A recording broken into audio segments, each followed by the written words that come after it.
بسم الله الرحمن الرحيم، والصلاة والسلام على أشرف الأنبياء والمرسلين محمد وعلى آله الطيبين الطاهرين.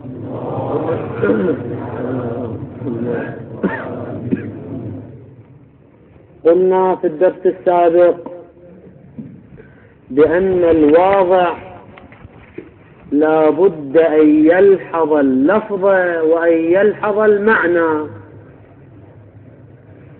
ولحاظ المعنى هو محل كلامنا الآن.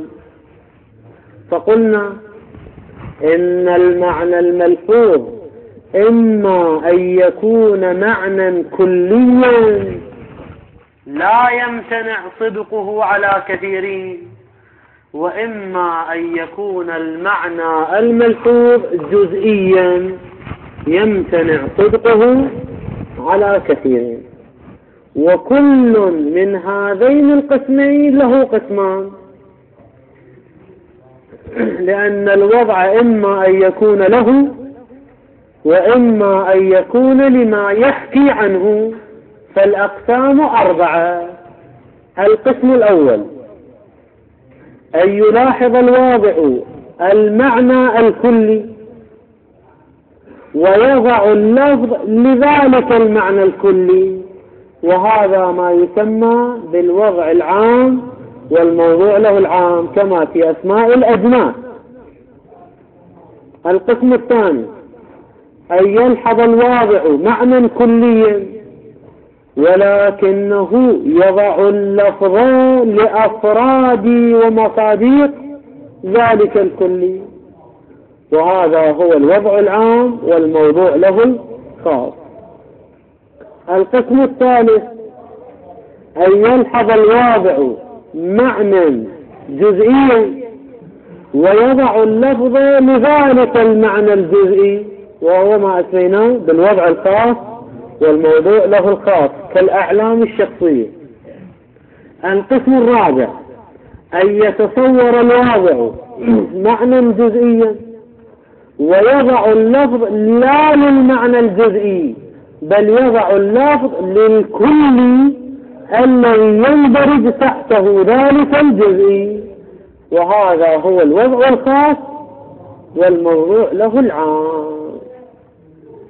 هذه أقسام 4. قلنا هذه الأقسام 4 البحث عنها يقع في مقامين. المقام الأول عالم الثبوت والإمكان، والمقام الثاني هو عالم الوقوع. أما ثبوتا فالأقسام المعقولة 3، حيث إن الأول وهو الوضع العام والموضوع له العام ممكن بلا إشكال، وخير دليل على الإمكان هو الوقوع. وكذلك الثالث الوضع الخاص والموضوع له الخاص قلنا أيضا ممكن بلا خلاف، والوقوع خير دليل على الإمكان كما في الأعلام الشخصية. يبقى لدينا القسم الثاني والرابع. أما الثاني اللي هو شنو؟ الوضع العام والموضوع له الخاص، فأيضا ممكن وليس مستحيلا أن يتصور الواضع معنى كليا ولكنه يضع اللفظ علما لأفراده وللجزء وليس للكلي، أي يجعل الكلي بما هو مرآة علما للفرد والمصدر، فيكون الموضوع له اللي هو الموضوع له وهو الجزء متصورا لكن لا بنفسه ولكن بوجهه وما يحكي عنه وهو الكلي. إن قلت الكلي، هذا بعد ما ذكرناه في الدرس السابق، الكلي هل يصلح أن يكون وجها ومرآة لأفراده وحاكيا عنها، هل يصلح الكلي لذلك أو لا يصلح؟ الجواب نقول الكلي يمكن أن يلحظ بلحاظين. اللحاظ الأول هو لحاظ الكلي بنفسه استقلالا، وحسب تعبير المناطق ما فيه ينظر، أي نظرنا إلى الكل بما هو كلي، وهذا ما يحصل في الكلي الطبيعي أو في الحمل الأولي. في الحمل الأولي ننظر إليه بما هو ولا ننظر إلى أفراده ومصادقه. الحالة الثانية أن ننظر إلى الكل لا بما هو لا استقلالا، لا، وإنما ننظر إلى الكل نظرا آليا، أي نجعل الكل بما هو آله ومرآة حاكية عن أفراده ومصادقه، وبحسب تعبير المناطق ما به ينظر، يعني نجعله كالمنظار الذي ننظر به إلى الأفراد، وهذا ما يحصل في الحمل الشائع. فإذا كان اللحاظ من النوع الثاني وهو ما به ينظر، أي نجعل الكلي بما هو آلة وطريق للحكاية عن أفراده، حينئذ يكون القسم الثالث أو القسم الثاني حسب التسلسل ممكنا أن يستحضر الواضع معنى كليا ولكنه يلحظه لحاظا آليا، يعني ما فيه ينظر أو ما به ينظر، يعني ما به ينظر يعني بالحمل الأولي أم بالحمل الشائع، يعني بالحمل الشائع لا بالحمل الأولي، فيكون حاكيا عن أفراده، فيضع اللفظ للفرد والمصداق لأنه لاحظ الكل لحاظا آليا، وبالحمل الشائع فيصلح أن يكون حاكيا عن أفراده، فهذا القسم ممكن أيضا. أما القسم الرابع وهو الوضع الخاص والموضوع له العام، فقالوا هذا مستحيل، وذلك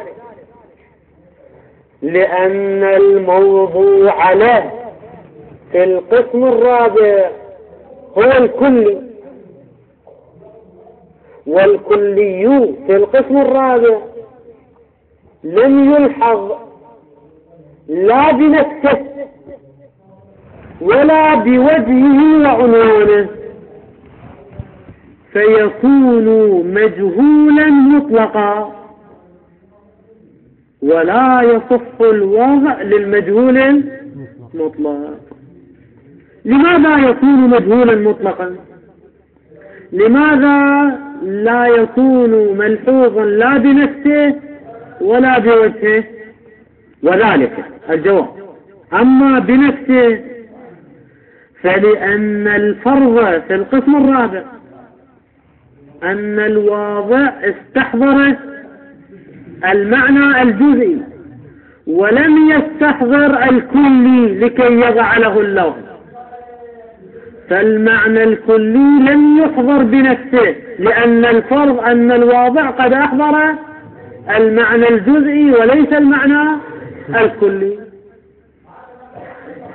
إن قلت لا هو حضر بوجهه، أي نجعل الجزئي الذي أحضره الواضع مرآة وطريقا للحكاية عن الكلي الذي هو الموضوع له اللفظ، الجواب: الجزئي والخاص لا يصلح أن يكون حاكيا ووجها لغيره، سواء كان ذلك الغير هو فرد من الأفراد الأخرى أو كان ذلك الغير هو الكلي الذي يندرج تحته هذا الفرد. أما عدم صلاحيته للحكاية عن فرد آخر، وذلك لأن الأفراد والمصاديق متباينة فيما بينها، ولا يصلح أن يكون الفرد حاكيا عما يباينه وهو الفرد الآخر، فالفرد لا يصلح أن يكون حاكيا عن فرد آخر، وكذلك لا يصلح الخاص والفرد والجزئي أن يكون حاكيا عن الكلي. لماذا؟ طبعا حكاية الكلي عن الفرد ممكن بالحمل الشائع، أما حكاية الفرد عن الكلي فغير ممكنة. لماذا؟ وذلك لأن الفرد بخصوصياته الفردية هو بشرط شيء، والكلي المجرد من الخصوصيات الفردية هو لا بشرط، وبشرط شيء لا يصلح أن يكون حاكيا عن اللا بشرط، لأنه قسيم له. يعني الماهية المهملة إما بشرط شيء أو بشرط لا أو لا بشرط، فاللا بشرط قسيم بشرط شيء، وإذا كان قسيما له ماذا نشترط في الأقسام؟ أن تكون متباينة، فهو مباين له، والمباين لا يصلح للحكاية عما يباينه. ولذلك افتراض أن الواضع يحضر معنى خاصا ثم نجعل هذا المعنى الخاص حاكيا عن الكل ونضع اللفظ لذلك الكلي، هكذا قسم ممكن أم مستحيل؟ مستحيل وغير ممكن كما بينا ذلك. إذن الأقسام المتصورة والممكنة في عالم الإمكان ثلاثة: الوضع العام والموضوع له العام، الوضع العام والموضوع له الخاص، والوضع العام أو الوضع الخاص والموضوع له الخاص. أما الوضع الخاص والموضوع له العام فهو مستحيل كما بينا ذلك. نعم، في صورة واحدة يمكن القول بإمكان القسم الرابع. فنطبق هذا المقدار ثم نجي.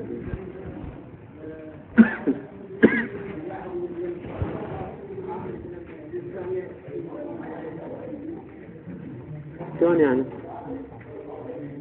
الخاص أي فرد طبعا، سواء كان الإمام علي سلام الله عليه أو غيره. الخاص يلحظ بخصوصياته، يعني بخصوصياته الفردية. الإمام علي سلام الله عليه له خصوصيات، لا له خصوصيات فردية. الآن نبحث عن الحقيقة، مو نبحث أنه يمثل الإنسانية أو لا يمثل الإنسانية. حتى لو كان يمثل الإنسانية هل هذا تمثيل حقيقي مجازي؟ هذا كله ما لنا علاقة به. الإمام علي سلام الله عليه له خصوصيات فردية أم لا؟ له خصوصيات فردية، فهو بشرط شيء، وبشرط شيء لا يكون حاكيا عن الله بشرط. قال: ثم إن الملحوظ حال الواضع إما أن يكون معنى عاما أي كليا لا يمتنع صدقه على كثيرين.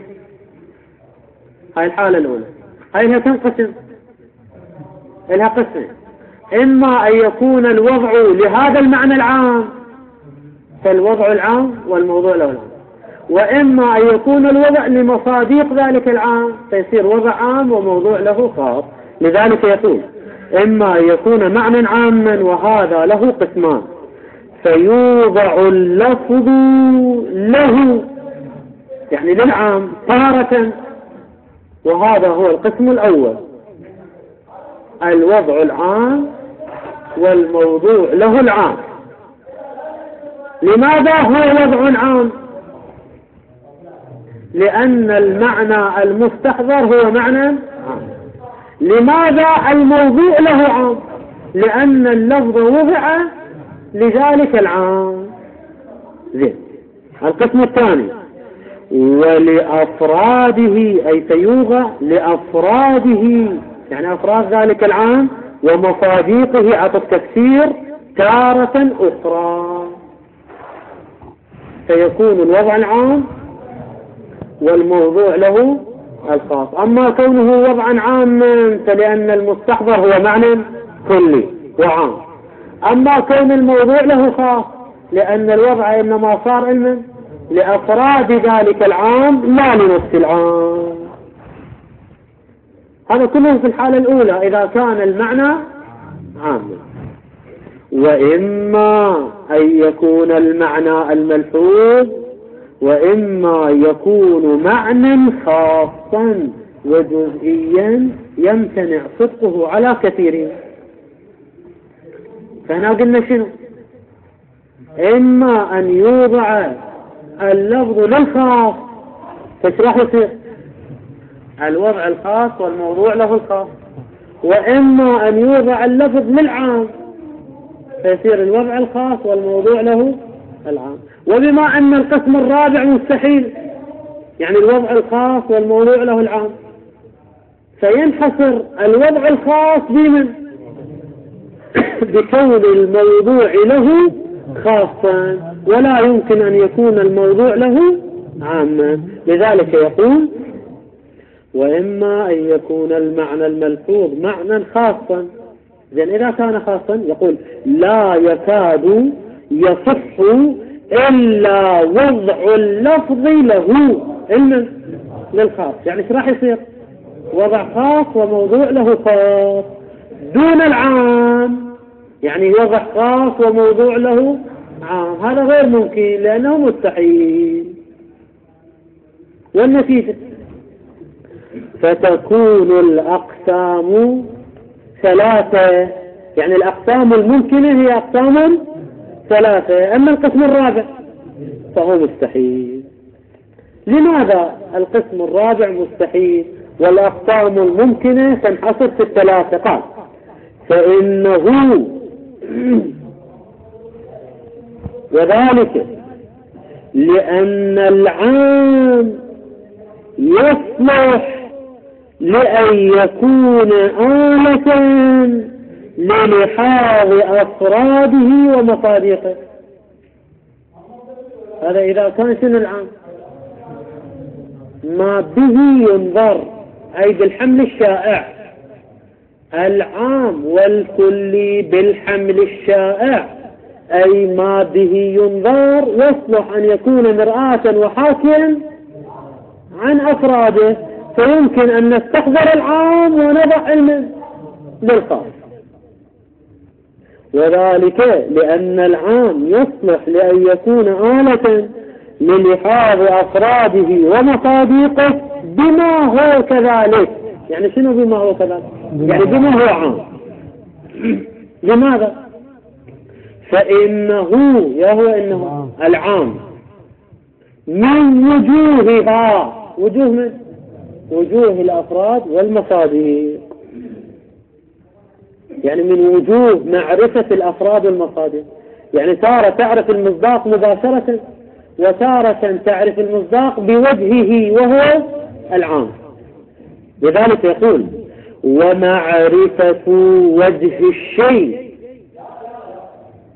اللي هو الشيء في مقامه وهو الفرد والمصداق، ومعرفة وجه الفرد والمصداق اللي هو في الفرد والمصداق وهو العام والكلي بالحمل الشائع.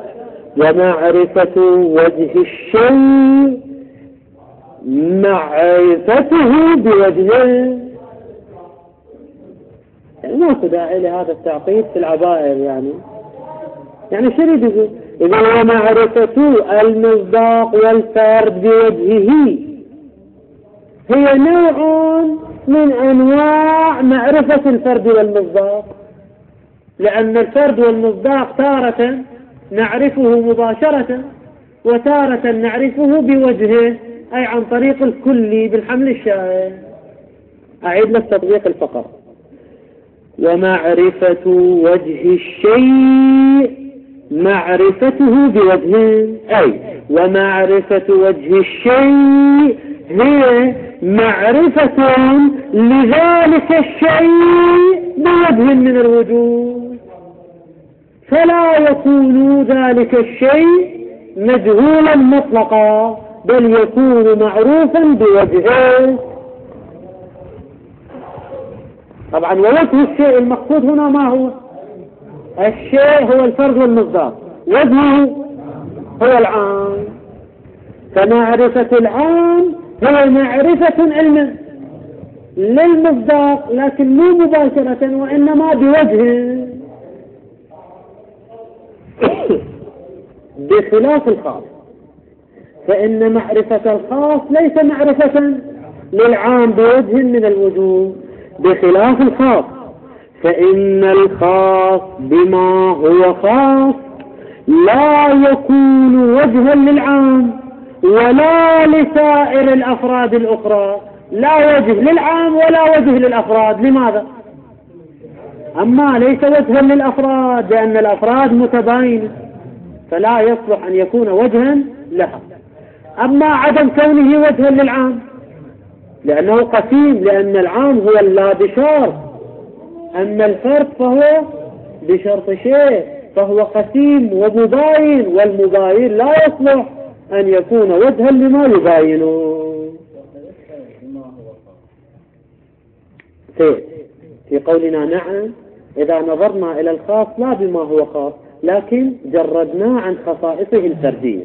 بما هو خاص يعني أن ننظر إلى الخاص مع خصوصياته الفردية.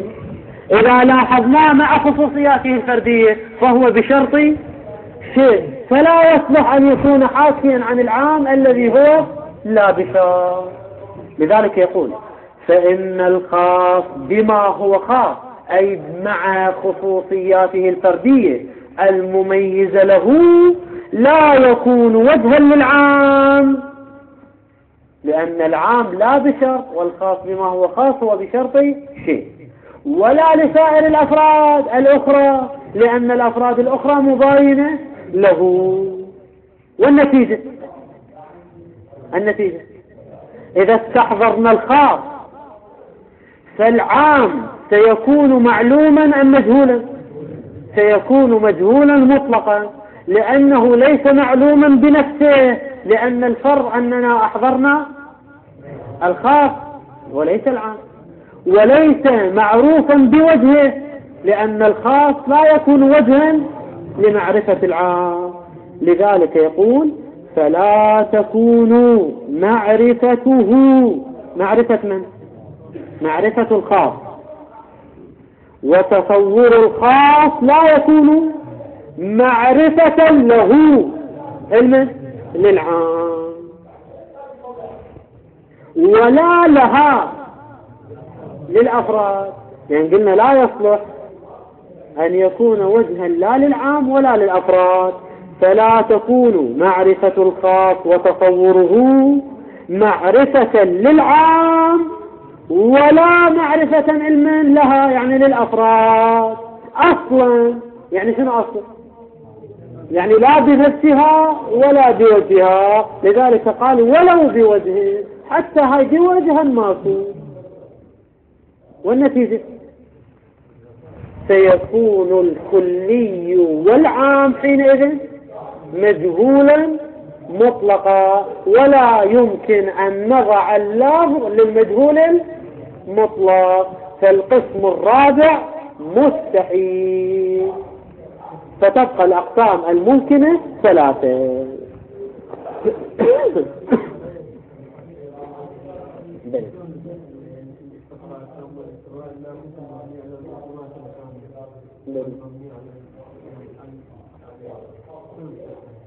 يعني شلون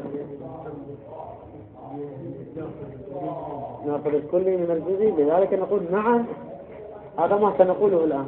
لا نعم، لا هناك فرق، هذا الفرق خفي على بعض الأعلام لذلك لم يميزه كما سنبين، وهذا الفرق هو اصبر ليبين هذه النقطة يتضح المطلب.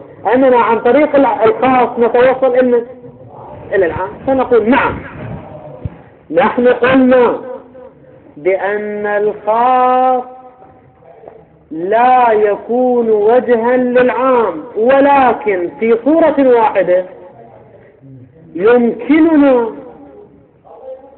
عن طريق تصور الخاص أن نتصور العام.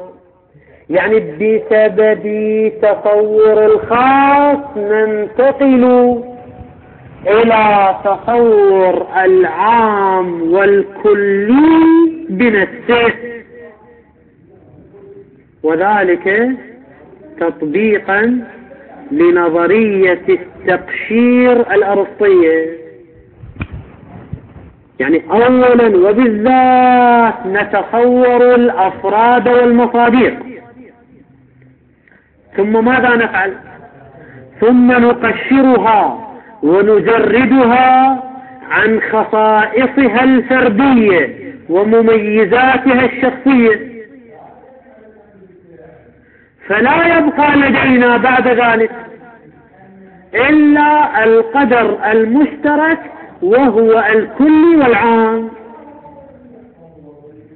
فننتقل من تصور الخاص والأفراد إلى تصور الكل والعام. مثلا أفراد الإنسان زيد وعمر وخالد وبكر، الأفراد إذا أحضرناها إلى الذهن وجردناها عن خصائصها الفردية فنتوصل إلى جهة الاشتراك. ما هي جهة الاشتراك؟ وهي الحيوانية الناطقية. فعن طريق الخاص وبسبب الخاص توصلنا إلى تصور العام بنفسه، إلى تصور الكل بنفسه. فحينئذ نقول في هذه الحالة نستطيع أن نقول بإمكان الوضع الخاص والموضوع له العام، بأن يتصور الواضع الأفراد ولكنه يجردها عن خصائصها الفردية، فيتصور العام بنفسه فيضع اللفظ علما لذلك العام. نعم، هو لم يتصور العام رأسا، وإنما في البداية تصور الأفراد، ثم بعد تصور الأفراد وبسببها تصور العام بنفسه، وهذا لا مشكلة فيه. المهم هو تصور العام أم لم يتصور العام؟ تصور العام. بس أرد عليه، هذا لا نقبله. نقول هذا الكلام لو قبلناه هذا رجوع إلى الصورة الأولى وليس مثالا للصورة الرابعة أو القسم الرابع. وذلك لأنه حينما يجرد الأفراد عن خصائصها الفردية قلنا بسبب ذلك وين راح ينتقل؟ سينتقل إلى تصور العام. سؤال: يتصور العام بنفسه أم بوجهه؟ سيتوصل إلى تصور العام بنفسه لا بوجهه. يعني بسبب تصورنا للأفراد سنتوصل إلى تصور العام وحضور العام في الذهن بنفسه، لأننا بعد أن قشرنا الأفراد وألغينا الخصائص الفردية، سنحصل في الذهن على شنو؟ على معنى عام، فيكون ذلك المعنى العام حاضرا بنفسه في الذهن، لا أنه يوجد ما يحكي عنه. يعني حاضر بنفسه أم بوجهه؟ هو شنو الفرق بين بنفسه وبوجهه؟ بنفسه يعني هو بنفسه حاضر، أما بوجهه يعني هو ليس بحاضر، وإنما هناك آلة تحكي عنه. ونحن بتجريدنا للأفراد وبسبب إلغاء الخصائص الفردية توصلنا إلى أي شيء؟ توصلنا إلى حضور المعنى العام في الذهن بنفسه، فيكون المعنى المتصور عاما والموضوع له عام، فيكون من الوضع العام والموضوع له العام، وليس من الوضع الخاص والموضوع له العام.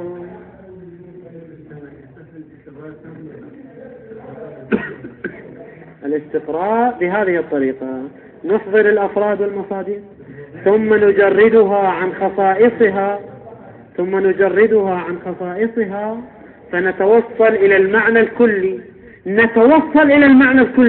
فيكون المعنى الكلي حاضرا في أذهاننا، فيكون حاضرا بنفسه، لا أنه حاضر بوجهه.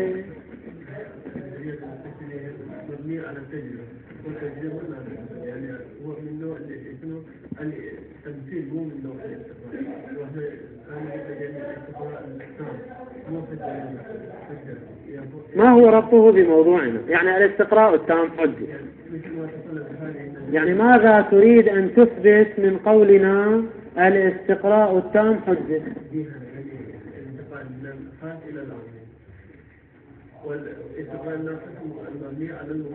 لا، في الاستقراء التام الانتقال من الفرد الخاص، استقراء أحكام الأفراد الخاصة إلى حكم عام، إلى الحكم العام، تجريدا للأفراد عن خصائصها طبعا. لذلك يقولون حكم الأمثال فيما يجوز وما لا يجوز واحد. نعتمد على هذه القضية. نعم، ولذلك نقول هذه الصورة. لكن الحكم الكلي سيحضر بنفسه، سيكون موضوع الحكم الكلي حاضرا بنفسه بعد استقرائنا للأفراد جميعا. إذن الحكم ثابت للعام، يا عام، الذي سيحضر في ذهن الحاكم بنفسه، لا أنه ليس حاضرا وإنما هناك مرآة تحكي عنه. لا، بسبب استقرائنا للأفراد سنتوصل إلى تصور الكلي، وإذا تصورنا الكلي نحمل عليه الحكم الكلي، فيكون الحكم الكلي ثابتا للعام، لا أنه ثابت للعام عن طريق الأفراد. هنا كذلك الواضع حينما يتصور الأفراد، تصوره للأفراد ليس وجها وآلة لتصور الكلي، هذا لا يمكن. نعم، الأفراد يستطيع أن يجردها عن خصائصها، وإذا جردها عن خصائصها ماذا يبقى؟ الجهة المشتركة، وإذا بقيت الجهة المشتركة فتحضر الجهة المشتركة إلى ذهن الواضع بنفسها، فيكون تصور للعام والكلي بنفسه، فيكون من باب الوضع العام والموضوع له العام.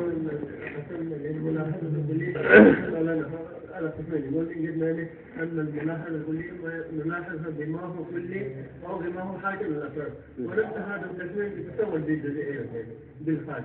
يعني تارة أن نتصور الجزئي بما هو جزئي، يعني مع مشخصاته الشخصية، وتارة نلاحظه بما أنه فرد من أفراد ذلك الكلي.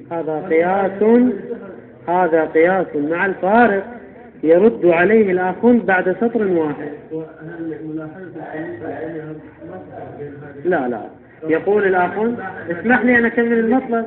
الآخر يرد على هذا الكلام الآن، وهذا بخلاف، هو يقول وهذا بخلاف ما في الوضع العام. أبين المسألة فقط يتضح لك المقام إن شاء الله. اسمح لي أن أبين هاي النقطة. إذن الآن لحد الآن ماذا توصلنا؟ أنه نستطيع أن نجرد الأفراد عن خصائصها ونتوصل إلى تصور القدر المشترك بين الأفراد، ولكن مع ذلك إذا توصلنا إلى تصور القدر المشترك فهذا تصور للخاص أم تصور للعام؟ هذا تصور للعام بنفسه، فلا يكون مثالا للقسم الرابع، وإنما هو مثال للقسم أو نعم إن قلت كما قال الشيخ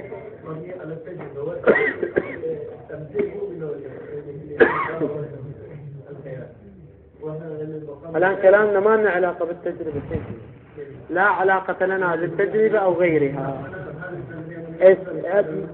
ملاحظة الأفراد والتوصل إلى العام كيف تكون؟ عن طريق التقشير، وإذا قشرنا الأفراد عن خصائصها الفردية فلا يكون الفرد حاكيا وآلة عن العام، بل نتوصل إلى تصور العام مباشرة وإن كان بسبب الخاص. يعني هناك فرق بين قولنا أن تصور الخاص سبب لتصور العام بنفسه، وبين قولنا تصور الخاص هو تصور للعام بوجهه. ما هو المستحيل؟ المستحيل هو كون تصور الخاص هو تصور للعام بوجهه.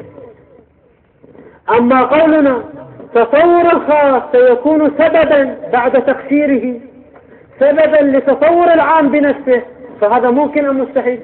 هذا ممكن، لكن سيدخل في القسم الأول ليس القسم الرابع. إن شاء الله ورد الدرس إذا كان هناك تفصيل آخر. إن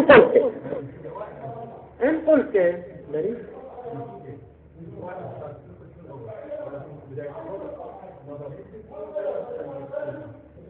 نعم، هو حينما نظر إلى الجزئي فهل جعلنا الجزئي حاكيا عن الكلي؟ لا، لو جعلناه حاكيا عن الكلي لكان الوضع خاص والموضوع له عام.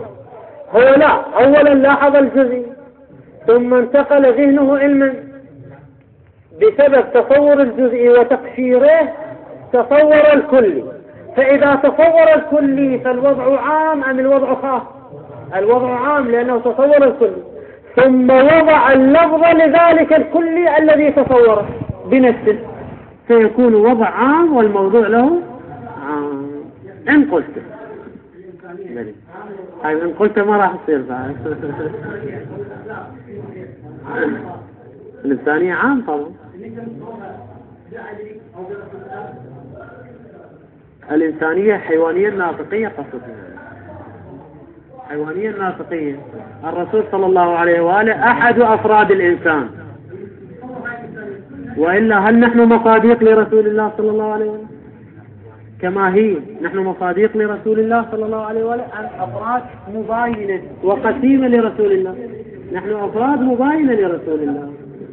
لا لا نتكلم عن الجانب الأخلاقي والجانب غير ذلك المعنوي، نتكلم عن حقيقة الشيء، الماهية، طبيعة الشيء، الحيوانية الناطقية.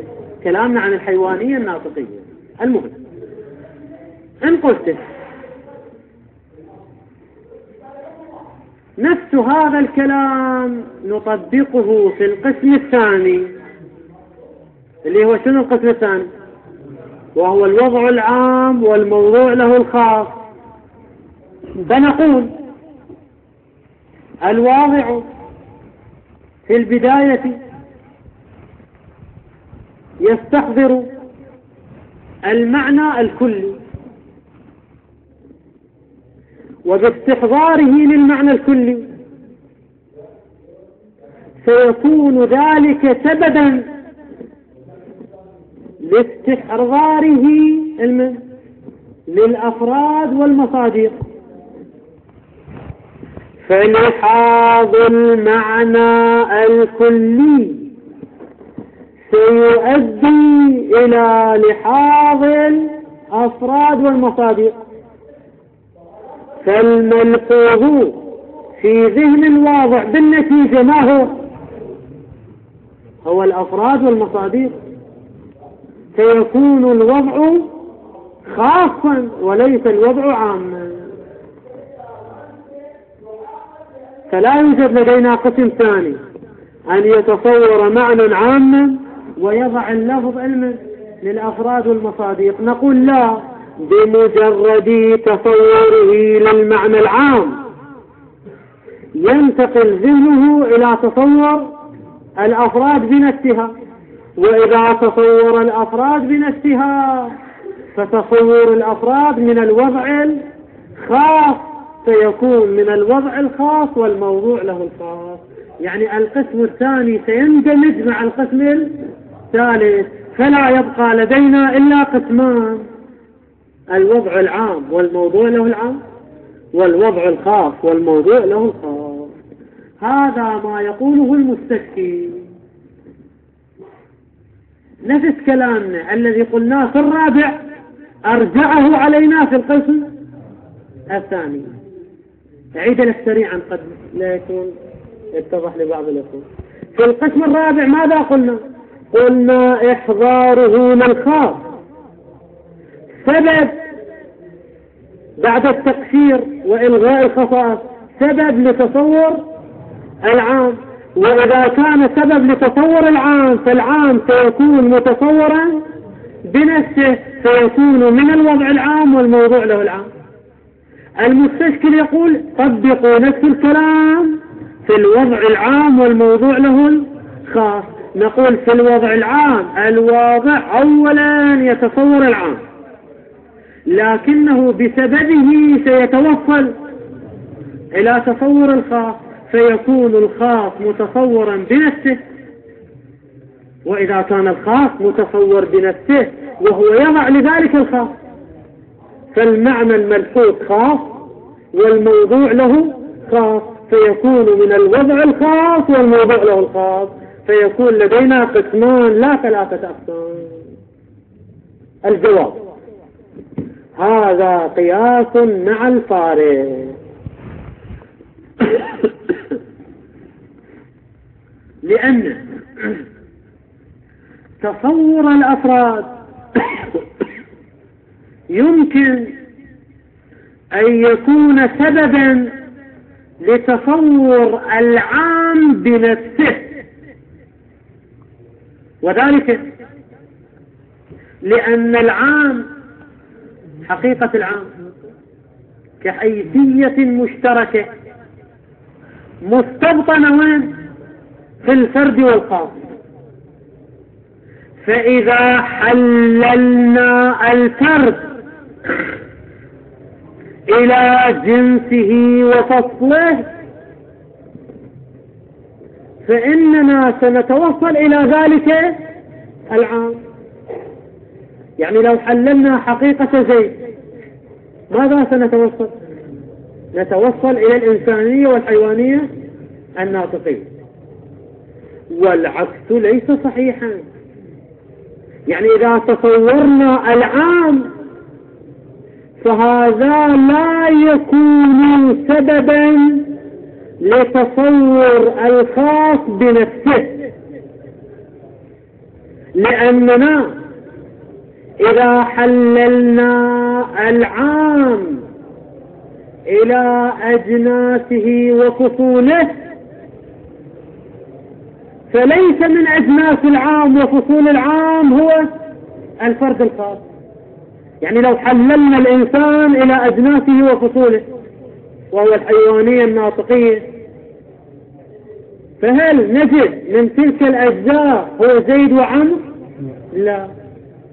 والنتيجة تصور العام لا يمكن أن يكون سببا لتصور الخاص بنفسه. نعم، تصور العام يكون سببا لتصور الخاص بوجهه أي بالحمل الشائع، وليس تصورا للخاص بنفسه. بينما ما قلنا في الرابع أن تصور الخاص سبب لتصور العام بوجهه وبنفسه، بنفسه لا بوجهه. فقياس القسم الثاني على القسم الرابع قياس مع الفارق. قال: نعم، ربما هذا استدراك على ما قلناه من أن الخاص لا يمكن أن يكون وجها للعام. نعم، ربما يوجب تصور من؟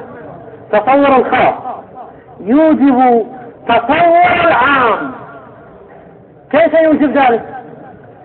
إذا جردنا الخاص عن خصائصه الفردية فيوجب تصور العام، لكن تصور العام بنفسه أم بوجهه؟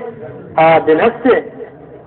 فيوضع له علما له للعام، فيوضع له اللفظ يعني يوضع للعام، فيكون الوضع عاما. يعني هذا راح يرجع للقسم الأول، فيكون الوضع عاما كما كان الموضوع له عاما، فيكون من باب الوضع العام والموضوع له العام، يعني من القسم الأول وليس من القسم الرابع. فالقسم الرابع غير ممكن، وهذا بخلاف. هذا جواب لإشكال مقدر. الإشكال يقول أن القسم الثاني أيضا غير ممكن، نرجعه إلى الثالث. نقول هذا قياس مع الفارق، وهذا بخلاف ما في الوضع العام والموضوع له الخاص الذي هو القسم الثاني. فإن الموضوع له في القسم الثاني، ما هو الموضوع له؟ الأفراد، وهي الأفراد. الوضع قلنا عام لأن المعنى المستحضر هو عام، ولكن الموضوع له خاص لأن الوضع للأفراد. هاي الأفراد مستحضرة بنفسها؟ الجواب كلا، ليست مستحضرة بنفسها، وإنما هي مستحضرة بوجهها. فإن الموضوع له وهي الأفراد في القسم الثاني لا يكون متصورا إلا بوجهه وعنوانه، اللي هو ما هو وجهه وعنوانه؟ وهو العام. إن قلت نجعل العام يعني بتصورنا للعام هذا سبب لتصورنا للخاص، هذا يمكن أو لا يمكن؟ نقول تصور العام لا يكون سببا لتصور الخاص بنفسه، لأن الخاص ليس مستبطنا في حقيقة العام في أجناسه وفصوله، ولذلك العام سبب لتصور الخاص لكن لا بنفسه وإنما بوجهه.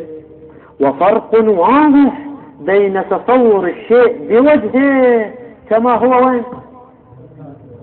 في القسم الثاني. فإن القسم الثاني تصور للخاص بوجهه عن طريق تصور العام، وبين تصور الشيء بنفسه ولو كان تصور الشيء بنفسه بسبب تصور أمر آخر. لا علاقة لنا أنه بسبب أمر آخر أو ليس بسبب آخر، المهم هو حضر بنفسه أو لم يحضر بنفسه. نقول من الخاص إلى العام، العام يحضر بنفسه، أما من العام إلى الخاص، الخاص لا يحضر بنفسه. فقياس الصورة الرابعة والقسم الرابع على القسم الثاني قياس مع الفارق. ولعل خفاء ذلك على بعض الأعلام. يعني شنو خفاء ذلك؟ يعني قاصر القسم الثاني على القسم الرابع، بينما في القسم الثاني تصور الأفراد بنفسه لو بوجهه، أما في القسم الرابع تصور العام سيكون بنفسه. هو لم يفرق بين هذين الأمرين. طبعا مقصودة ببعض الأعلام هو المحقق حبيب الله الرشتي القوشاني، ولعل خفاء ذلك على بعض الأعلام وعدم تميزه أو تمييزه بينهما، بين تصور الشيء بوجهه وتصور الشيء بنفسه، كان موجبا عند هذا العلم من الأعلام موجبا لتوهم إمكان ثبوت قسم رابع، وهو أن يكون الوضع خاصا مع كون الموضوع له عاما، مع أنه واضح لمن كان له أدنى تأمل. ما هو الواضح؟ هذا الفرق الدقيق الذي ذكرناه، أنه من خلال تجريد الأفراد لا نتوصل إلى كون العام هو حاكي عن الأفراد أو الأفراد حاكية عن العام، بل نتوصل إلى كون العام ملحوظا بنفسه وليس ملحوظا بوجهه، حتى يكون من الوضع الخاص والموضوع له العام، بل يكون من الوضع العام والموضوع له العام. تتمة المطلب تأتي. والحمد لله رب العالمين، وصلى الله على محمد وآله الطاهرين.